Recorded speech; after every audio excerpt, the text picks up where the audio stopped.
The Way to Wealth. Benjamin Franklin. I have heard that nothing gives an author so great pleasure as to find his works respectfully quoted by others. Judge, then, how much I must have been gratified by an incident I am going to relate to you.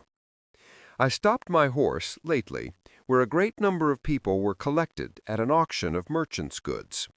The hour of the sale not being come, they were conversing on the badness of the times, and one of the company called to a plain, clean old man with white locks, "Pray, Father Abraham, what think you of the times? Will not those heavy taxes quite ruin the country? How shall we ever be able to pay them?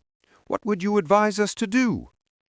Father Abraham stood up and replied, "If you would have my advice, I will give it you in short. For a word to the wise is enough, as poor Richard says." They joined in desiring him to speak his mind, and, gathering round him, he proceeded as follows. "Friends," says he, "the taxes are indeed very heavy, and if those laid on by the government were the only ones we had to pay, we might more easily discharge them. But we have many others, and much more grievous to some of us. We are taxed twice as much by our idleness, 3 times as much by our pride, and 4 times as much by our folly.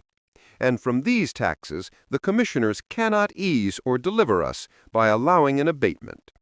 However, let us hearken to good advice, and something may be done for us. God helps them that helps themselves, as poor Richard says. It would be thought a hard government that should tax its people 1/10 part of their time to be employed in its service, but idleness taxes many of us much more. Sloth, by bringing on diseases, absolutely shortens life. Sloth, like rust, consumes faster than labor wears, while the used key is always bright, as poor Richard says. But dost thou love life? Then do not squander time, for that is the stuff life is made of, as poor Richard says. How much more than necessary do we spend in sleep, forgetting that the sleeping fox catches no poultry, and that there will be sleeping enough in the grave, as poor Richard says.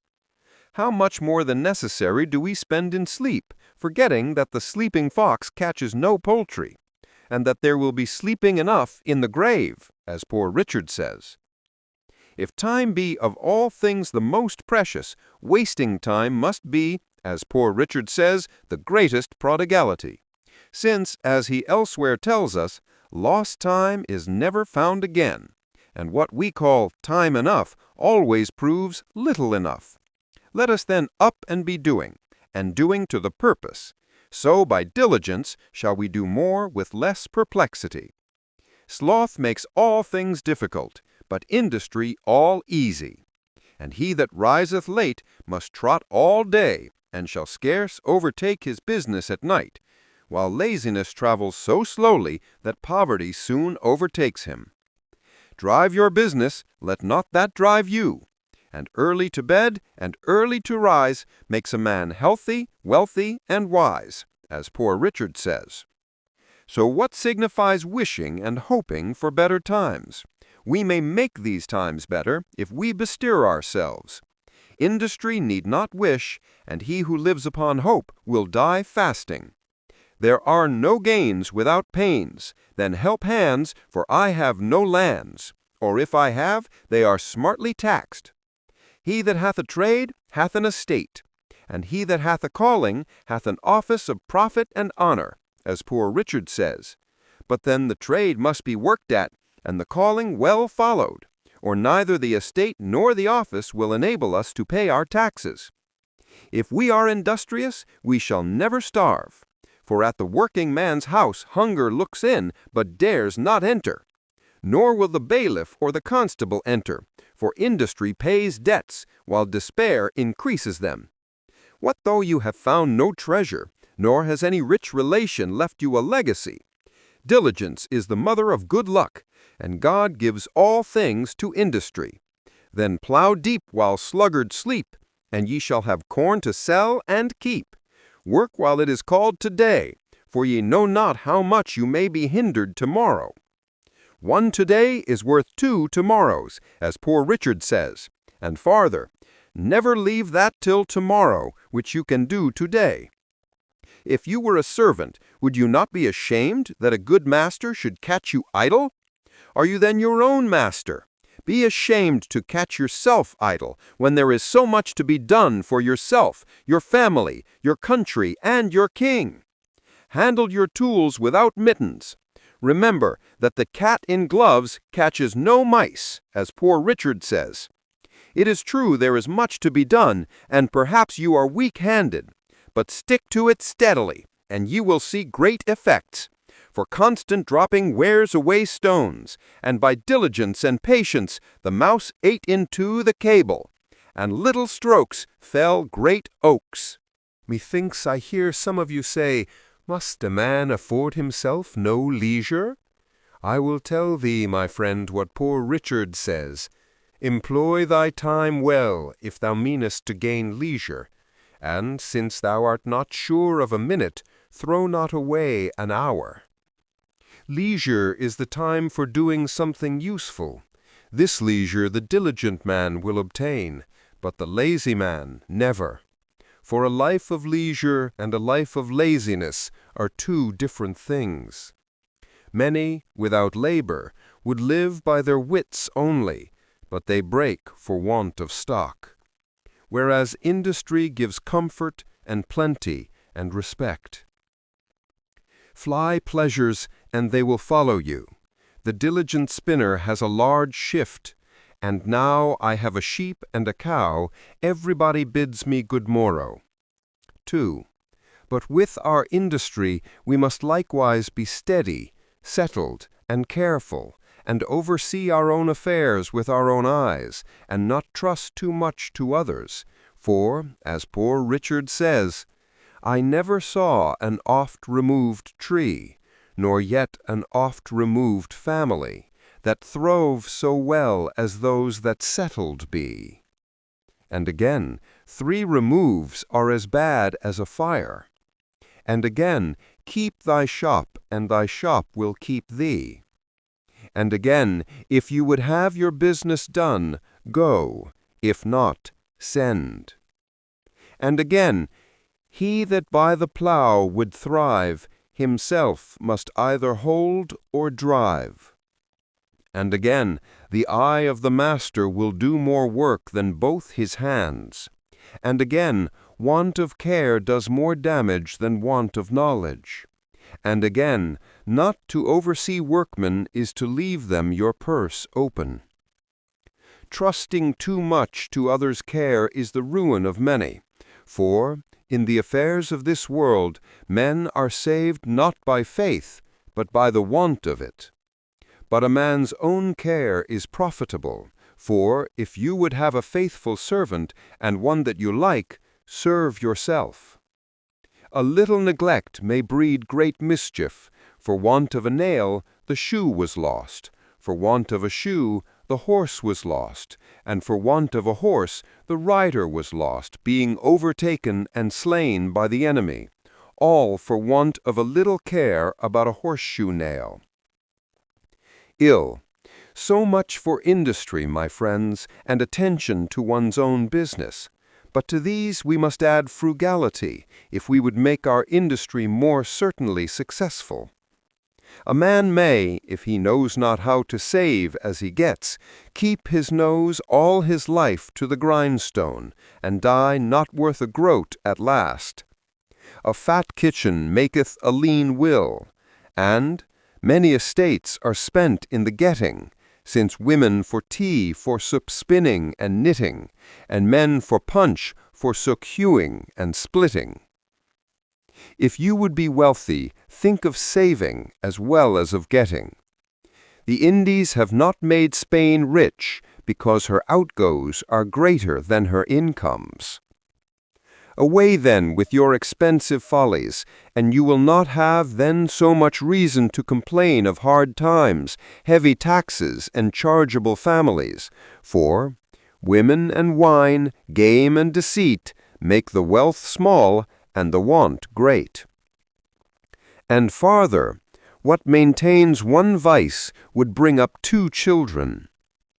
You may think, perhaps, that a little tea or a little punch now and then, a diet a little more costly, clothes a little finer, and a little entertainment now and then can be no great matter.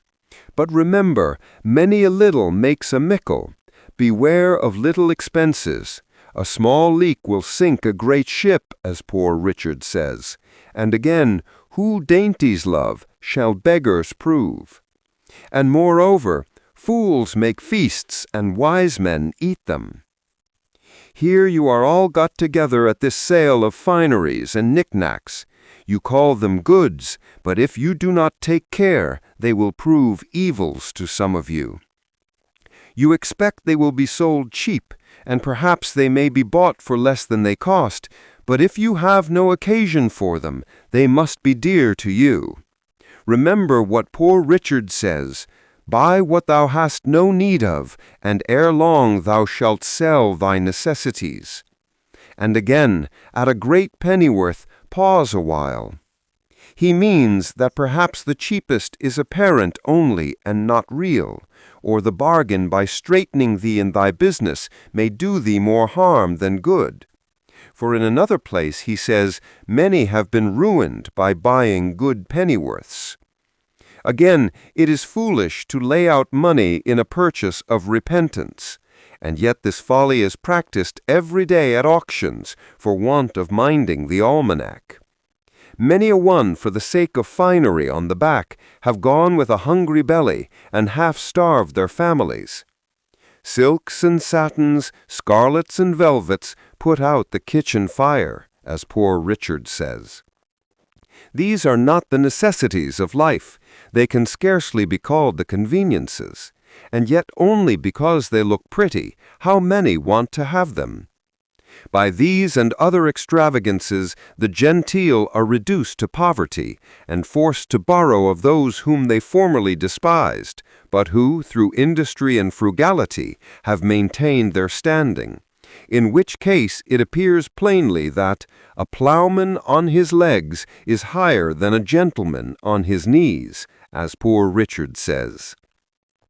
Perhaps they have had a small estate left them, which they knew not the getting of.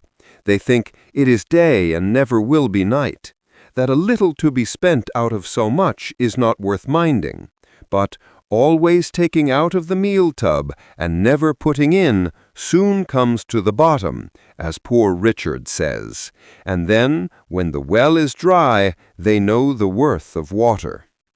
But this they might have known before, if they had taken this advice. If you would know the value of money, go and try to borrow some, for he that goes a-borrowing goes sorrowing, as Poor Richard says. And indeed, so does he that lends to such people when he goes to get it again. Poor Dick farther advises and says, "Fond pride of dress is sure a very curse. Ere fancy you consult, consult your purse." And again, pride is as loud a beggar as want, and a great deal more saucy. When you have bought one fine thing, you must buy 10 more, that your appearance may be all of a piece. But Poor Dick says it is easier to suppress the first desire than to satisfy all that follow it. And it is as truly folly for the poor to ape the rich as for the frog to swell in order to equal the ox. Vessels large may venture more, but little boats should keep near shore. It is, however, a folly soon punished, for, as Poor Richard says, pride that dines on vanity sups on contempt. Pride breakfasted with plenty, dined with poverty, and supped with infamy. And after all, of what use is this pride of appearance for which so much is suffered? It cannot promote health nor ease pain. It makes no increase of merit in the person. It creates envy. It hastens misfortune. But what madness it must be to run in debt for these superfluities! We are offered by the terms of this sale 6 months' credit, and that perhaps has induced some of us to attend it because we cannot spare the ready money and hope now to be fine without it. But think what you do when you run into debt. You give to another power over your liberty. If you cannot pay on time, you will be ashamed to see your creditor.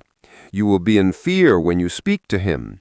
You will make poor, pitiful, sneaking excuses, and by degrees come to lose your veracity and sink into base, downright lying. For the second vice is lying. The first is running into debt, as poor Richard says. And again, to the same purpose, lying rides on debt's back.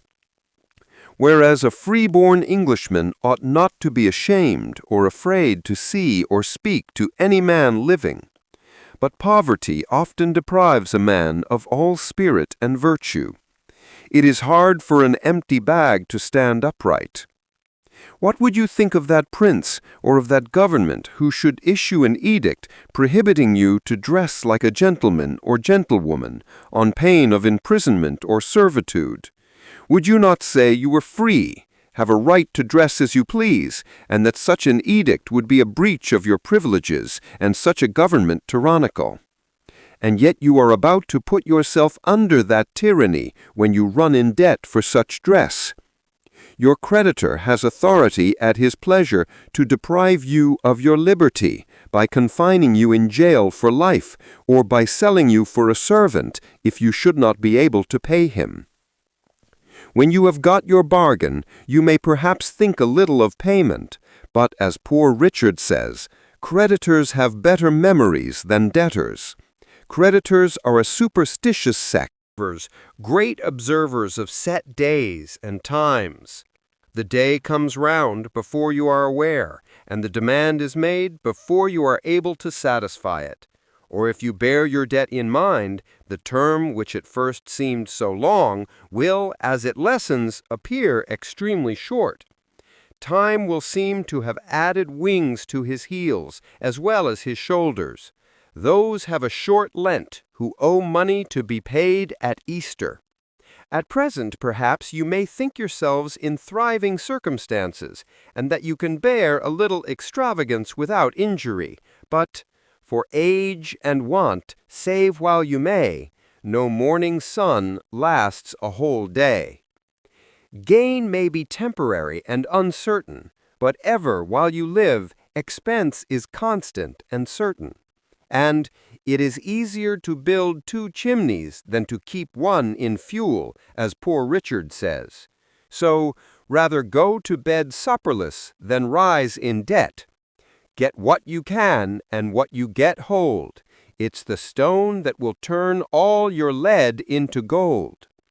And when you have got the philosopher's stone, surely you will no longer complain of bad times or the difficulty of paying taxes.